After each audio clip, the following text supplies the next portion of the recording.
Hi, my viewers. Once again, we come to bring you the next episode of Authentic Marriage. We have been going this journey together, and we are sure that the Lord is building you from one strength to another and helping you actually to understand how to make your marriage work. Today, we are focusing on parenting posture that enhances the enriching of marriage. That, you can use marriage as a way of enriching and strengthening and building your marriage. We want to focus on Jesus's parent, of course, Mary, the mother to Jesus, and Joseph, the foster father. If you read from the book of Luke chapter 1, verse 26, to the book of Luke chapter 2 and verse 41, you discover a number of things that Joseph and Mary took care of Jesus before birth and even after birth. They risked together where they needed to risk. They went to look for Jesus in the time that Jesus had gone astray, or the time that they had not seen Jesus when he was left in the temple. And they risked him together.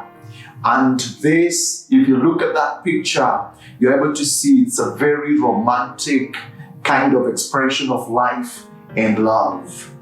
And therefore, in parenting, there are a number of postures that you can be able to work with to ensure that your marriage continues to grow from strength to strength. Remember that child, the parent, either of the spouse, identifies with that child in a very, very big way. And anytime you interfere with the growth and progress of that child as one party of that couple, then definitely you are severing the feelings and the emotion of your spouse. And therefore, we'll be talking about 7 postures that you need to take care of. Number 1, you're supposed to work on teaching and training posture. And this says that you are committed to the intellectual, psychological, and sociological aspect of that child. You don't want that child to be left behind in any way. In other words, you're saying you're committing yourself to put enough charge in that child that can be used in the time that that child will not be under your umbrella. And what happens is that the other partner feels that you recognize and you identify with that child, and you're thinking about the tomorrow of that child. Number 2 posture is a posture of the future posture. In other words, I'm saying there is a tomorrow, the day tomorrow, and there is a bigger tomorrow that you're supposed to be thinking about concerning that particular child. And therefore, parenting can actually compare to planting a seedling with a view of harvesting or ensuring that you're able to see the fruits of that particular seedling mature and get harvested or enjoyed. So it's a process where you don't want to relegate or you don't want to abandon your responsibility. I know in the law, especially in the law of Kenya, both parents are charged with the responsibility of raising that child. But taking it upon yourself without considering the law, but out of love and care of your partner, and feeling that you have a responsibility to reward and thank your partner by making sure that the seed of your partner is able to see a brighter tomorrow, then you draw that person closer to you. Number 3 posture is the care and discipline balance posture. Care and discipline balance posture says that it is the deliberate process of shaping a character by modeling or correction process.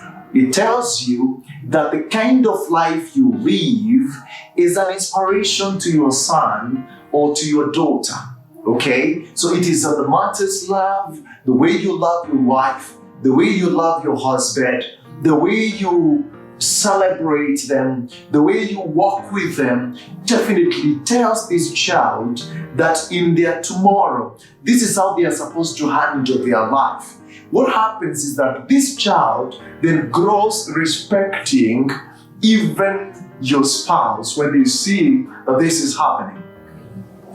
Balancing the role of caring and discipline ensures that, this child is totally formed both in character and also in capacity to be able to do stuff in life. In other words, you are doing value addition in the life of that child. Number 4 posture is the posture of engaging listening. It's the listening posture. This tells you that there is a cultural and generational gap between you as a parent and your children. The language dynamics, the technological assimilations, the media exposure, the trends on fashion, design, and music defines this kind of a rift that is there between you and your son or your daughter. And therefore, at times we jump into conclusion and we begin judging and condemning our sons and daughters and treating them probably harshly or rebuking them or trying to correct something that we think is a mess and it's not. But when we take time to listen to them, to know how their heartbeats go in line with what they have been exposed to do, is critical because it helps you really to become the bigger brother or the bigger sister. And somebody said, when you do this, then it is possible to engage the other posture that I'll be talking about, the friendship posture. That you are a friend to your son, you are a friend to your daughter. You have even the guts, all the energy and the strength and the space to play with them and be their friend. A playful parent is a joy to the spouse. Somebody said, was asked, what time would you say that you saw your spouse? And especially that time it was a man. When time did you see your husband being so sexy in your life? And he said, that time I saw him playing in the lawn with my sons and daughters, and he was jumping up and down. I saw him being the sexiest man in the world. And this tells you how much this works. It works miracles in life. These are some of the buttons that you touch, and they give results almost like immediately. Okay? The other posture that you need is the temper posture. Be temperate. Be moderate. Be modest. Management of temper is very important as you handle children-related matters. Because temper, when you overreact with temper, it weakens your coordination. You lose the ability to conceptualize logic in what you say and in what you do. It is critical to ask yourself several questions actually before you engage in reprimanding or reacting or responding to your son and daughter, depending on probably an awkward position you think you have found this child at. It does not mean then that there is no universal value system, but it only means that then, because of the change of culture or cultural change, it is possible that some of these things will shock you when you see them, how they relate and how they handle. If Jesus, when he was found by his dad and mom at the temple and was found talking to the high priest, asking and answering difficult questions full of wisdom and intelligence, it was possible that the parents did not listen to him first. It was possible that the parents would just come and bombard him and begin to ambush him and probably to beat him down to the ground. But that is not what they did. They took time, they listened to him, and then they called him aside and said, "Don't you care? We have been looking for you all over." In other words, the words they used reflects a state of love and concern, but not a state of reprimanding and a state of rebuking and judgment. It's very important. And finally, we need to look at the praise posture. Learn to praise your children for any achievement they make in life, for any progress they take in life. Engage a reward system where possible. At times you can buy them a handkerchief, you can take them out for a holiday, you can take them out for a ride, you can buy them a bicycle if you are in a position to, you can buy them a fruit or a pizza, whatever it is, but let them know that you acknowledge that there are things that you're doing, there are things they have done in life, and they have made a positive move, and it is notable. You have noticed that. Other than just closing yourself and just imagining that everything is okay, even when they don't actually know. Because you are the yardstick that they need to measure themselves with. You are the system that can tell them for sure when they are doing well and when they are not. You're the person who can guide them on where they need to be and where they need not to be.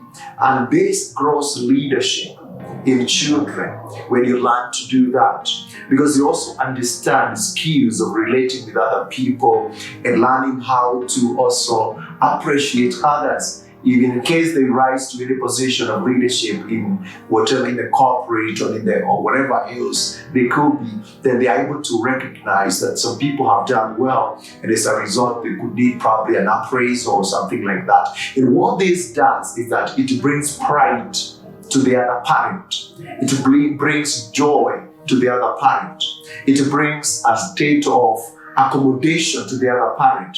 It shows the other parent that the kind of people or child or progeny you are brought into this world is important and is cared for and has a space in your life and in your heart, and that you can take time off from your activities and your duties just to take care of this priceless gift that God has given you. As you continue to spice up your marriage, always remember that it is doing the right thing at the right time, the right way, and always acknowledging that whatever you share with your spouse is important, and giving practical importance and space in your life and in your activities. And one of those is actually your children. May God bless you, and may God continue to build your marriage in a positive way that you will enjoy and love it as you continue to move on. This actually is a very romantic expression of your love to your spouse. And at times people take it for granted, and they think that when you pamper your wife, your husband, when you peck and smudge, and when you kiss them, and when you do all those kind of things, that you raise them. No, that you touch them somewhere. No, when you touch what they value, when you handle what they value right, surely they will value you and they will hold on to you. God bless you. Enjoy the next episode, even as it comes. Bye.